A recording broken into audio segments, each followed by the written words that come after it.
Thank you, Chair. I would like to start this in my own indigenous people's language. Inga naam hai Benjamin Ray.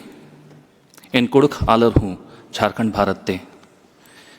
Eka din nin chindakan ingayo Abbas aring bhuyan kunda am macho jie darabaki alanar raho chindakan.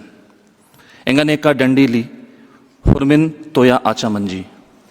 हे धर्मे नीन गही दयाते इउल्ला खाड़क हे खर्स कोहा कोहा डहरेती बर्चकम ईड़पानू राउ अरामेयु खीरी मंजा आंगे निनगन हुम कोहा कोहा जोहारारा धन्यवाद. Esteemed members of EMRIP, distinguished delegates and dear colleagues, brothers and sisters. It is a great honor to join you at this 19th session of the Expert Mechanism on the Rights of Indigenous Peoples. I would like to begin by expressing my sincere appreciation to the Expert Mechanism for inviting me to participate in this important dialogue. I represent the Indigenous Peoples Organization, Indigene Global Confederation, from India on the Global Task Force of the International Decade of Indigenous Languages. I am grateful for the opportunity to speak on behalf of the Global Task Force and above all, to listen and learn from you as we continue to advance the implementation of the decade. As we all know, the International Decade of Indigenous Languages was launched in 2022 in response to an urgent reality. Indigenous languages continue to disappear at an alarming rate across the world. For us, indigenous peoples, language loss is never only about words. Our language carry our identity, histories, our knowledge system, our values, and our ways of understanding the world.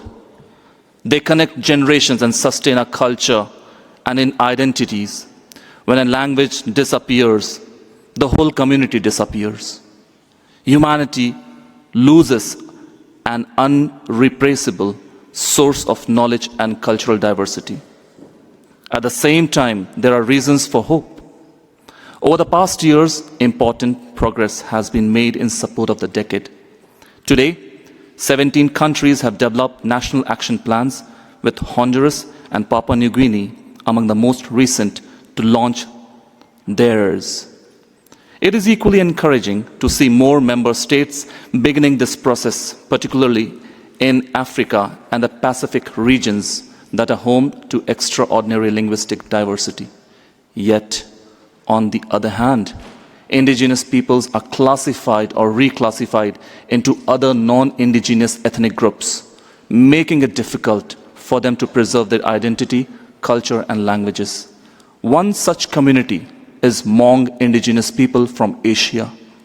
Also, several states have still not recognized indigenous peoples in their country. As a result, there are no policies, framework for the protection, promotion, and preservation of their indigenous languages. Despite challenges, regional cooperation is also gaining momentum.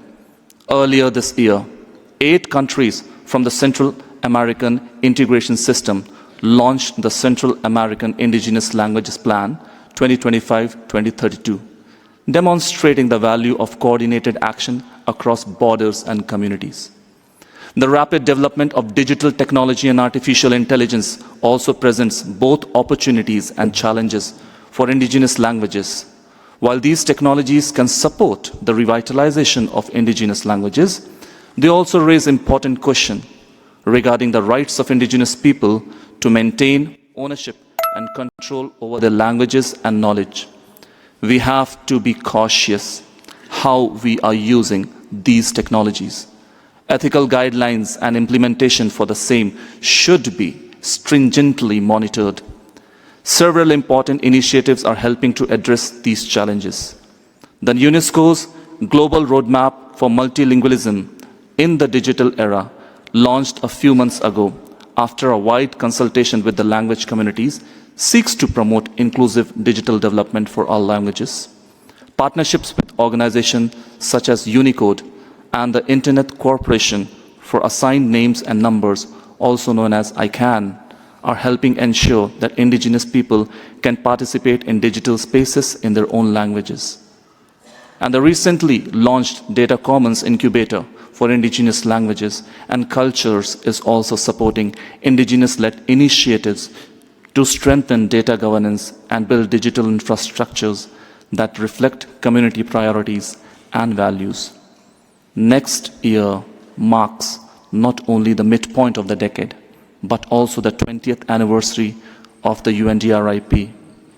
This convergence offers a powerful opportunity to reflect on what has been achieved under both frameworks and to renew our collective resolve on what still needs to be done.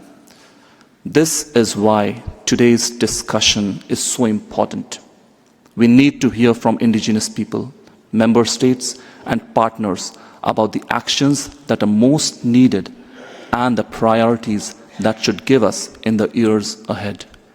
I look forward to listening to your perspective and bringing your ideas back to the Global Task Force so that together we can continue building a future in which Indigenous languages are not only preserved but flourish with generations to come.